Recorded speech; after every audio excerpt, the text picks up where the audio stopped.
শীতের দিনে গ্রামে মাহফিলগুলো মানেই ব্যাপক আয়োজন হয়ে থাকে, ব্যাপক খিচুড়ি রান্নার ইন্তজাম কিন্তু হয়। আমরা আসছি এক মাহফিলে ইসলামী সঙ্গীত পরিবেশন করার জন্য। তো আজকের এখানকার আয়োজন কি সেটা আপনাদের দেখাই। ব্যাপক ধুমসে খিচুড়ি রান্না হচ্ছে, শীতের দিনে গরম গরম খিচুড়ি, অন্যরকম একটা অনুভূতি। চলুন দেখা যাক। আদা বাটা, রসুন বাটা, পেঁয়াজ টিয়াজ, ডাল টাল সবকিছু কিন্তু এখানে ব্যাপক আয়োজন। কত মশলা মশলা দিয়ে গাড়িয়ে লাই স্বাদ হবে তো খিচুড়ি ইনশাল্লাহ।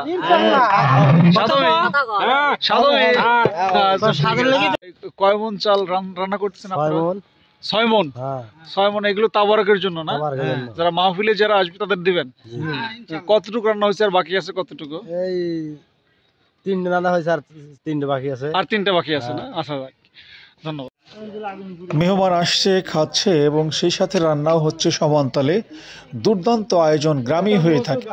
আমরা আজকে আমাদের পুরাতন অনেক লোকের সাথে দেখা হচ্ছে। আলামিন ভাইয়ের আয়োজনে আসছি আমরা মূলত। ভাই কেমন আছেন? আলহামদুলিল্লাহ। আপনার আয়োজনে এসে আমরা খুবই খুশি। এখানে খুব প্রাণবন্ত অনুষ্ঠান হচ্ছে। তারপরে যে আমাদের পুরাতন লোকগুলো দেখে খুব ভালো লাগতেছে। তো রফিক ভাই আসবে এলাকায়, খুশি তো ইনশাল্লাহ? ভাইয়ের তো ঢাকায় অনেক বড় প্রোগ্রাম ছিল, আলামিন ভাই জোর করে নিয়ে আসতেছে, আপনাদের নেতা। ঠিক আছে, বারবার কইছেন না? খান ভাই আসতেছে, জন্য মন খুশি তো ইনশাল্লাহ? যাক, আলহামদুলিল্লাহ।